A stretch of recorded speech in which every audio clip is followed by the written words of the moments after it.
Olá, você não lembra da sua infância ou tem pouquíssimas memórias? Então hoje eu vou te contar o que tantas pessoas não conseguem recordar de memórias quando foi criança, especialmente os acontecimentos antes de 3 anos de idade. Isso tem a ver com o jeito como o cérebro se desenvolve e armazena memórias. E assim, você vai poder entender que o fato de você não lembrar de uma memória não significa que não aconteceu e mais, que ela não está te afetando. Meu nome é Thaís Tosati, eu sou terapeuta e para falar sobre por que é que você não lembra de algumas das suas memórias, principalmente antes de 3 anos de idade, eu vou trazer um exemplo, é um exemplo real, mas eu alterei o nome e outras alterações para manter o sigilo e o anonimato da pessoa. Então eu vou contar a história do Enzo, que quando era bebê, ele foi cuidado por uma babá. Todas as vezes que ameaçava chover, com relâmpagos e trovões, ela pegava o Enzo no colo, apertava o Enzo e ela chorava de medo. E claro, o Enzo chorava também. Um belo dia a mãe flagrou essa cena e aí demitiu a babá, porque não queria mais que a criança passasse por aquilo. Mas a coisa já tinha, o estrago já estava feito, porque aquilo aconteceu outras vezes. Durante a adolescência e a fase adulta, o Enzo sempre ficava em pânico todas as vezes que tinha relâmpago e trovões, e isso, ele vivenciou isso até os 30 anos de idade, que foi quando ele fez o resgate da criança interior, e no momento de coletar as informações da infância dele, ele foi conversar com a mãe contou essa história para ele. Bem, então vamos voltar aqui para o desenvolvimento do cérebro. Como é que o cérebro se desenvolve? Ele se desenvolve de uma forma sequencial, que é da base para cima. Então, que exemplo, que ilustração eu vou trazer aqui? Imagina um triângulo invertido, de cabeça para baixo, onde a base desse triângulo é o tronco cerebral e a parte extrema é o córtex. O tronco cerebral ele é responsável por receber os nossos estímulos sensoriais, o que a gente vê, o que a gente ouve, o que a gente sente cheiro, o nosso paladar, o nosso toque, e ele não reconhece o tempo.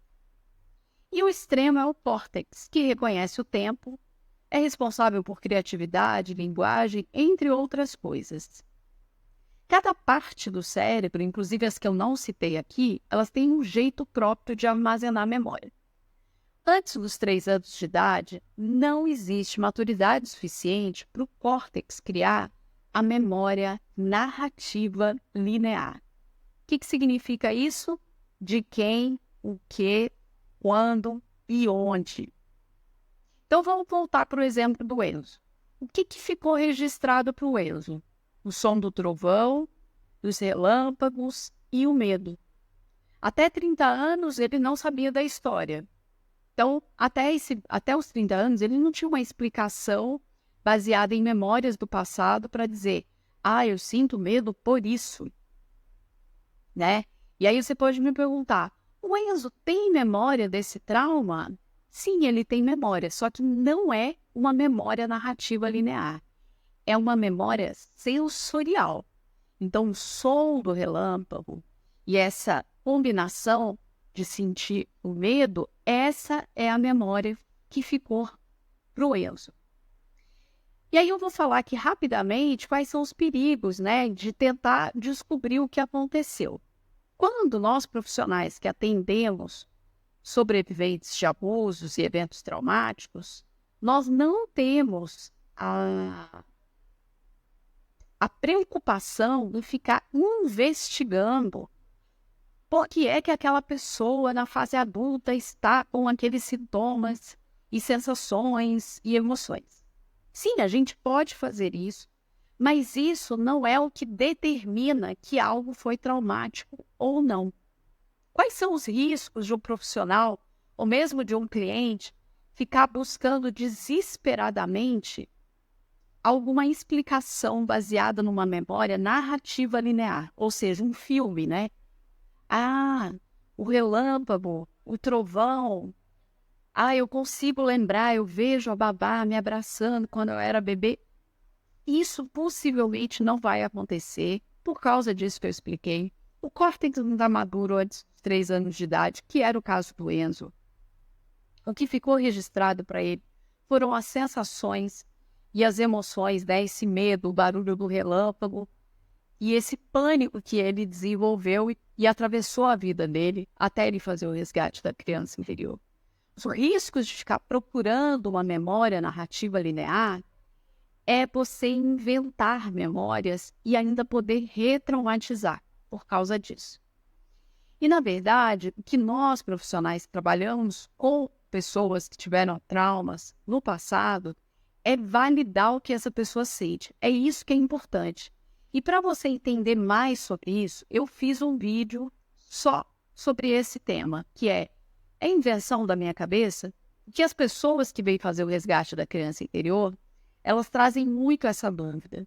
Olha, estou aqui escrevendo minha biografia, estou te contando, mas eu não sei se isso aqui eu inventei da minha cabeça, se isso aqui aconteceu mesmo. Então, isso não é importante. O importante é como isso ficou registrado para a pessoa, o que ela está sentindo. Isso está trazendo sofrimento para a vida adulta e é com isso que a gente vai trabalhar. Porque o nosso grande objetivo é diminuir a reatividade e a hipersensibilidade da pessoa, que tem esses eventos traumáticos antes dos 3 anos de idade e tem essas memórias sensoriais armazenadas. Isso é o mais importante. E existem muitas técnicas, muitos exercícios para fazer, para lidar com isso.